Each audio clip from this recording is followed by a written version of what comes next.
Magandang umaga sa inyong lahat mga garden. Ito na po yung ano natin, ang taniman sa kapitbahay part 9. Part 9 na po tayo.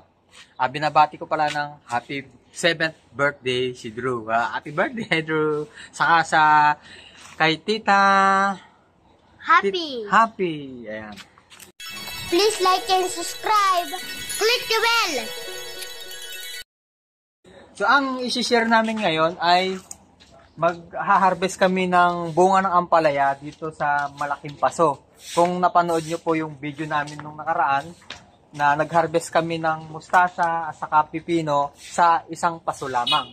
Pero ang inuna po namin pinitas ay yung mustasa saka pipino. Tapos isusunod po natin. Hindi ka pasok, bro. Okay. Birthday. Birthday ba ngayon? Happy birthday. Tapos ang ibabahagi namin ngayon ay pagpipitas ng ampalaya dito mula sa baba hanggang sa taas. Tapos mamaya i-hard pruning po natin. Babawasan po natin ng mga lumang dahon dito sa paligid niya. Tapos ang ititira lang po natin ay itong side shoot na biglang tumubo dito kasi nung nakaraan tinanggal ko po yung kanyang side shoot dito sa baba, tapos binawasan ko yung talbos dito sa taas para dumami yung kanyang sanga. Kapag marami ang kanyang sanga, mas marami ang kanyang maibubunga. Mag-ano po tayo, unahin po natin yung dito sa pinakadulo ng kanyang mga bunga na pipitasin. Halika dito bro. Ikaw tagahawak ng aking basket.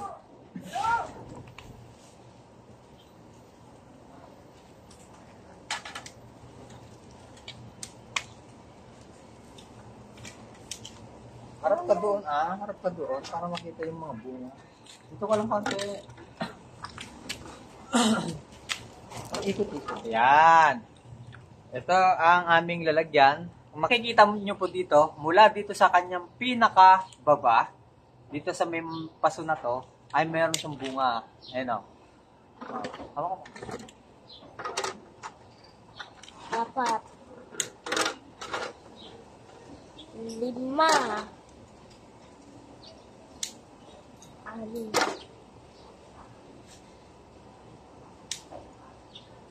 7, Tapos meron siyang bunga dito na 3. Dito sa pinaka side shoot, hindi po natin siya pipitasin. 2, 3. Para sa susunod ay may mapipitas pa tayo. Anong 8? Ayun! Ano yung 8 na yan? Ay! 9, 10. Dami. Meron isa. Ayan. Bali na ubos na po natin yung bunga ng pinaka main na branch niya. Ang gagawin po natin ay hard pruning. Kung kanyang main vine dito sa baba. Ito yung kanyang main vine. Kung makikita nyo po dito, meron siyang side shoots. Iiwanan po natin yung side shoots para sa susunod ay papalitan ng panibago. Mapapalitan. Ayan, pinutol ko na. Para po masundan nyo, hahanapin nyo lang po yung pinaka main vine na ganito para hindi maputol yung side shoots.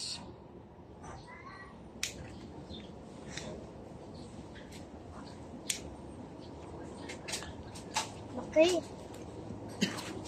Basket. Harvest po namin na ampalaya, tinanggal na po namin yung kanyang main vine.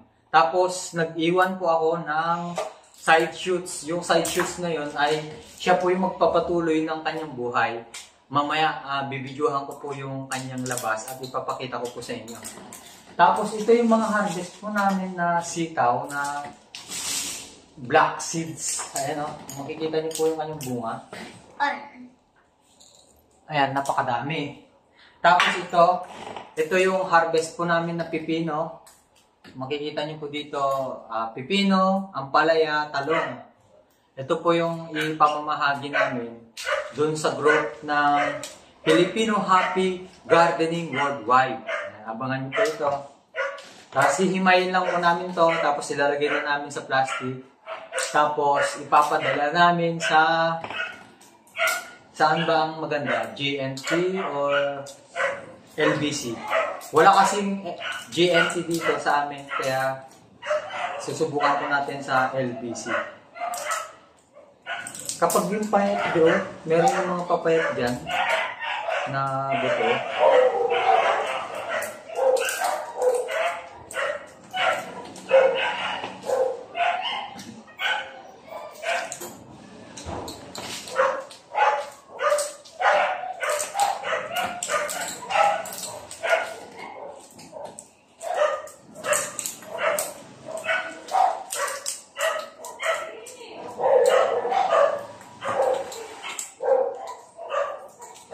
Napakaingay ng mga aso. Oh.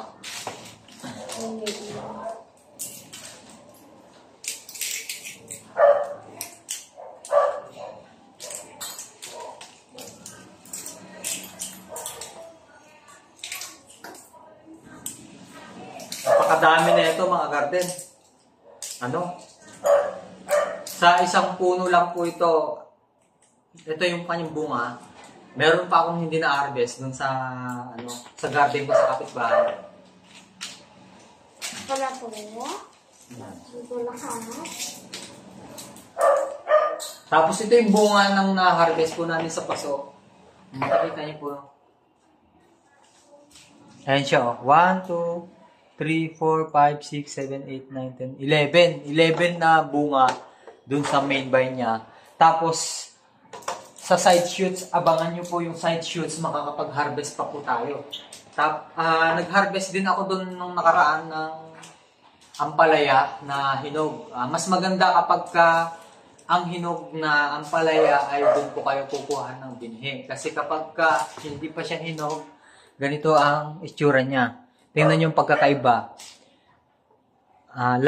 Light pa siya, pero mas maganda kapag ganito na, yung parang brown na po yung kanyang kulay, ay matigas na matigas, ibig sabihin mas gulang na gulang po siya. Pati talong, ayan. Ang ginawa ko lang po dito, tinanggal ko po yung pula na balat nito para lumabas yung kanyang buto. Tapos ito naman, hiniwa ko lang po yung bunga, tapos kumuha po ako ng tubig. Tapos yung tubig, doon po lulutang po yung mga laman ng talong, tapos yung buto ay lulubog. Tapos meron din minsan yung hindi po kayo sigurado kapag kayong buto ay mabintog. Yung buto ay mabintog, gagawin nyo ay itatap nyo lang po yung tubig. Lulubog yung buto. Same lang din ang ginawa ko dito sa pipino. Mas nahirapan lang ako dito kasi parang jelly yung laman ng pipino. Kaya hiniwa ko lang din po yung pipino, tapos kumuha po ako ng tubig sa kasalaan. Ginaganon ko yung salaan. Tapos meron po kayo dapat tela na white. Mas maganda yung tela na white para makita nyo po yung mga seeds. Tapos Tela ba yan? Tela to, damit ni Drew. Ayan, oh. Tinali ko lang po yan dyan. Bakit mo? Kapag tissue kasi ang gagamitin nyo, pag nabasa yung tissue, dumidikit yung kanyang mga buto. Kapag tela, hindi po dumidikit yung mga buto dito sa lalagyan. Tapos maghahanap po tayo ng plastic kasi wala akong plastic. Siguro plastic labo na lang tayo. Plastic labo ba tayo? Ayun na sa lamesa.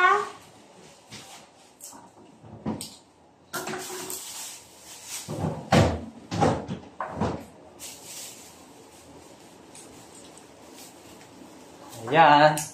Mag-i-improvise na lang po tayo.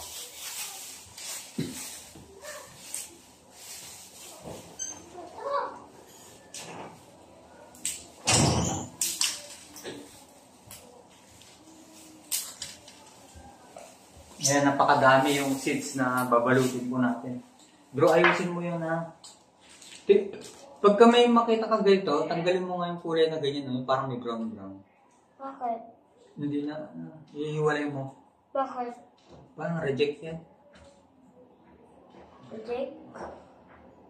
Black lang dapat lahat. Black lang? Para sigurado na tutubo yung buto. Yung may brown ba? Hindi tutubo? Yung itong brown? May mapayat na brown? Ito may brown to. Ito brown. Ito pa brown. Brown. Ito pa may konting brown. Ito may brown. Ito may brown. May nabibila ba ano dyan? Ito brown. Plastic ng yellow. Ha? Plastic ng yellow. Wala. O, ito na. Ay. Ito, may brown.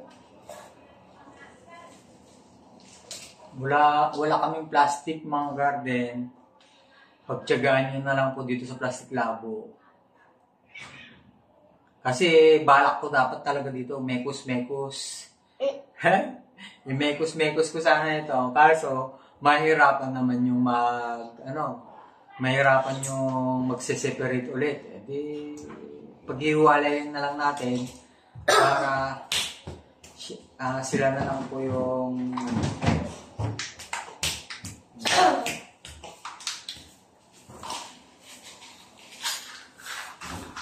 wala namang takip na. Maganda sana kung may takip yan.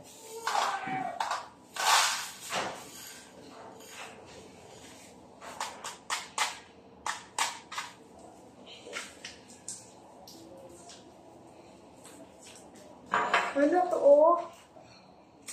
Pwede mo na lang takpan ng kahoy. Pwede mo na lang takpan ng kahoy. Yung Ito. produce namin, maliliit.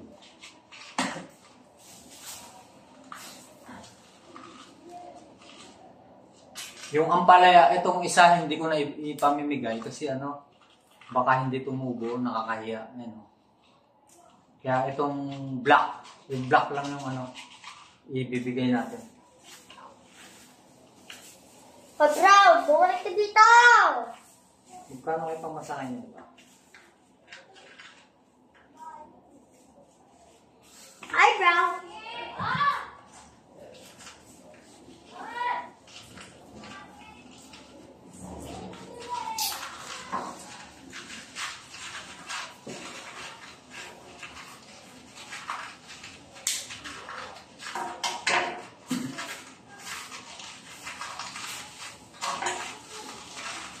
Kailan ka magtatanim?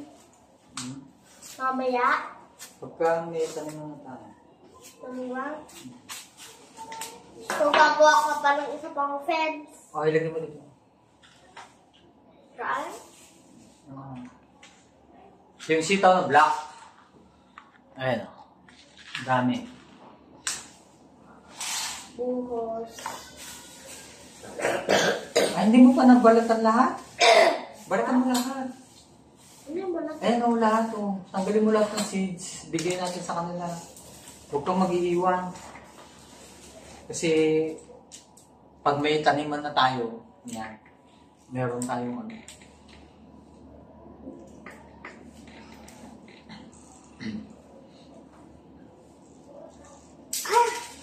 dahan-dahan.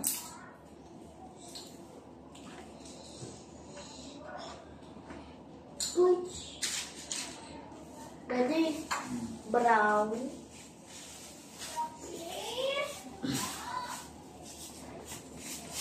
Wala tao! Kung maingay, huwag mo sasagutin mo sa labas. Ba't yun? Hindi naman ito tinatawag.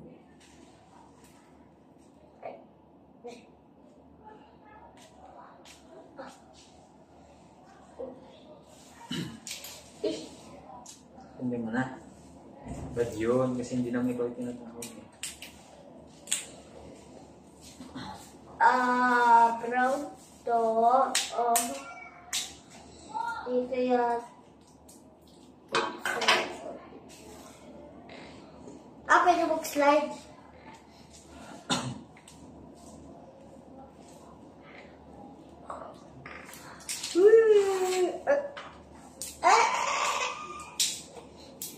Ay?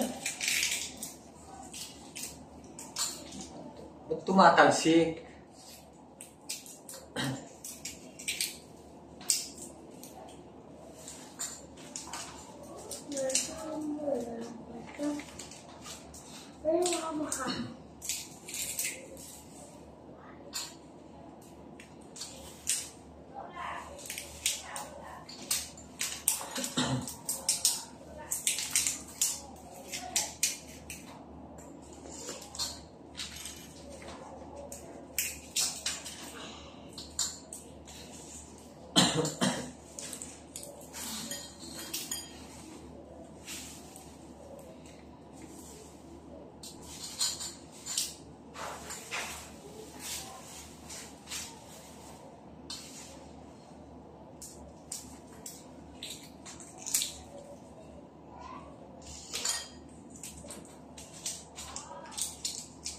Ayan, wala na. Ubus na. Ubus na.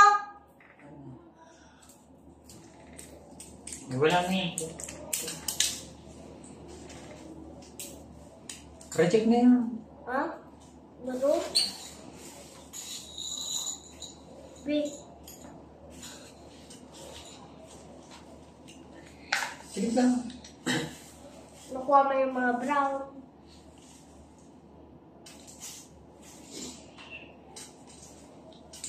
Kuha ko ng bigas niya. Bigas niya? Hindi. Ang kulo. Saka ito.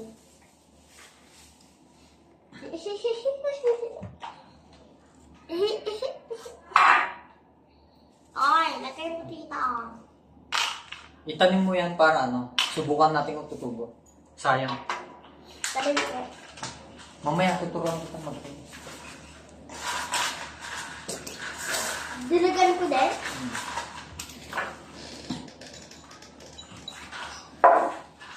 So ayun mga garden, abangan nyo na lang po sa susunod ulit yung part 10. Yan, ipapakita po namin sa inyo ni Drew yung susunod na update dun sa Ampalaya na nasa paso. Maraming salamat po sa inyong panonood. Bye-bye! Bye.